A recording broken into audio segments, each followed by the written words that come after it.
Deuxième sujet qu'on voulait parler, Sean Monahan. Donc, on a appris cette semaine qu'il y avait une clause, si on veut, entre lui et les Canadiens lorsqu'on a signé le contrat, qu'on tenterait de l'échanger à une équipe aspirante le bon moment venu. Donc, je vous demande à chacun peut-être de m'identifier une équipe qui, selon vous, serait un fit parfait pour Sean Monahan. Il y en a quand même plusieurs. Je vais commencer avec toi, Julien. Tu disais que tu ne parlerais plus, mais on te laisse une deuxième occasion. Quelle équipe avec qui vois-tu Sean Monahan? Oui, je vais juste faire une petite mise au point. Je n'ai pas mis David Savard parce que j'ai tout pris des joueurs qui avaient joué au-dessus de 25 matchs. Donc, évidemment, il aurait été dans la zone verte sans aucun problème, mon cher Savard. Donc, moi, l'équipe, il y en a beaucoup. C'est dur d'en choisir une. Moi, j'en vois comme 3-4. Mais je vais identifier le Colorado. Pour moi, c'est vraiment l'équipe, je pense, qui en aurait le plus besoin, ou du moins que ça fitterait le plus. Tu sais, on a essayé Johansson à rabais. Ça donne pas grand-chose. C'est pas, il devrait pas être là. Il y a peut-être Landeskog qui va revenir pour les séries. Les Conan aussi, imaginez ça en plus, ils ont Monahan qui débarque. Là, on commence à parler d'un top de 6 puis même 9 parce que là, tu peux jouer un peu là, qui commence à être assez intéressant avec la défensive qu'ils ont en plus. On sait que leur point faible, c'est le gardien de but et le deuxième gardien de but aussi. On s'entend, Georgiev, il n'est même pas à 900. Je comprends pas d'ailleurs pourquoi il est au match des étoiles. Puis le deuxième gardien de but, ben, c'est non plus, là, si Georgiev se blesse, mettons, là, c'est la catastrophe. Après, là, on parle de Hanunen, puis je ne sais même plus c'est qui l'autre. Donc, c'est ça. Fait que ça sera le point faible. Donc, au moins, si on a une ligne de centre un peu plus solide, Monahan qui peut prendre une mise en jeu importante, c'est l'espèce de temps à McKinnon qui n'est pas justement, c'est pas sa force, les mises en jeu. Donc, c'est ça. Pour moi, ça serait vraiment là, cette équipe-là là, que je verrais aller chercher Monahan. Mais c'est ça. Je sais pas, j'ai pas regardé là, c'est quoi la munition en choix puis en jeune, là, mais c'est sûr qu'ils en ont perdu quand même quelques-uns dans les dernières années. Mm-hmm. Pourquoi pas une transaction avec un duo Monahan et Allen au Colorado. Donc, ça réglerait aussi le problème de gardien peut-être en même temps. Luc, de ton côté, avec quelle équipe vois-tu le Canadien transiger? Moi, je vais juste répondre ceci. Bring the first round pick. C'est la seule chose que je vais dire. L'équipe qui va amener un choix de première ronde va avoir Sean Monahan à 1,8 million. Un gars qui est mal entouré, qui avait des bons éléments avec Kirby Dack en début de saison et Alex Nioho qui faisait quand même relativement un bon trio. T'enlèves ces éléments-là. Le gars est quand même parti sur un rythme de 60 points malgré qu'il n'y ait personne de très talentueux pour œuvrer avec lui. Moi, j'ai pas d'équipe en particulier. L'équipe qui va vraiment mettre un choix de première ronde sur la table va avoir Sean Monahan parce qu'en plus, à 1,8 million, tu es capable de tout prendre le salaire. Il n'y a pas grande équipe. C'est pas vrai que je vais retenir 900 000 sur Sean Monahan. C'est illogique.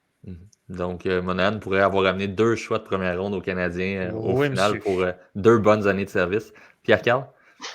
Moi, je vais prendre les Jets de Winnipeg, en fait, parce qu'ils sont premiers au classement général présentement, mais ils n'ont pas franchi le deuxième tour depuis 2018. Puis, ils font souvent les séries. Je pense qu'ils ont fait les séries dans 6 des 7 dernières années. Donc, même s'ils sont premiers au classement général, je pense qu'il y a toujours moyen de s'améliorer en vue des séries. Puis, je sais aussi qu'ils rechercheraient un défenseur peut-être de profondeur. Donc, peut-être un Kovacevic aussi, si on peut le mettre avec lui. Ça serait bien pour le Canadien et pour eux. Mais moi, je trouve ça dommage que le Canadien doit échanger Sean Monahan. C'est correct qu'il y a eu cette entente-là, mais le Canadien parle de vouloir faire les séries éventuellement, peut-être l'année prochaine. Tu as besoin des bons joueurs de centre, des bons vétérans. Là. C'est bien beau avoir des choix de première ronde puis des jeunes, mais ça prend des vétérans. Donc ça, je trouve ça un peu plus dommage. Mais les Jets, je pense que ça pourrait leur profiter pour la fin d'année pour aller un peu plus loin en séries éliminatoires. Marc-Antoine? Oui, ben moi, la seule équipe de moi, en fait, moi, les équipes que j'ai ciblées, c'est les Bruins, l'Avalanche, les Knights et les Hurricanes. Puis la seule équipe qui ne peut pas absorber le contrat en entièreté de Monahan, c'est les Bruins parce qu'ils sont à peu près à 1,5. Donc, c'est la seule équipe là, qu'il faudrait qu'ils donnent quelque chose pour être capable d'absorber le contrat. L'équipe la plus susceptible de prendre le contrat, c'est les Avs à 4 millions, plus les blessures. Puis en plus, Landeskog est supposé revenir en série. En tout cas, on verra bien. Il fait quand même 2 ans qu'il n'a pas joué au hockey. Là.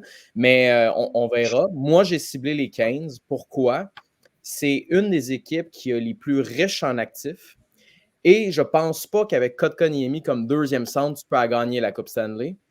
Et si tu regardes l'historique de blessures des Canes, c'est la seule raison qui font qu'ils ne sont pas en finale de la Coupe Stanley. C'est les blessures.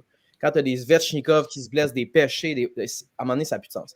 Et je pense que tu n'as jamais trop de joueurs de centre. Puis même si Monahan, ce n'est pas une star à l'aile, ben Kotkaniemi, lui, il jouera à l'aile. Puis c'est dommage parce qu'autant qu'Ao est un joueur que j'adore, quand tu descends Kotkaniemi, la marche est basse. Netchas ne nous a pas montré, selon moi, que c'est un joueur de centre. C'est vraiment un ailier. Et Jordan Staal n'est malheureusement pas et plus un joueur de deuxième trio. Donc, il renforcerait, selon moi, leur ligne de centre. Et il y a plein de joueurs que j'aime. Bradley Nadeau, qui n'est peut-être pas un Québécois, mais qui parle français, qui pourrait être une super cible pour le Canadien. Angar Sorum, qu'on a vu avec la Suède. Selon moi aussi, ça pourrait être un super joueur. Et en plus de ça, ils ont en masse de choix au repêchage. C'est une équipe qui garnit. Donc, ils gagnent et en plus, ils ont plein d'espoir.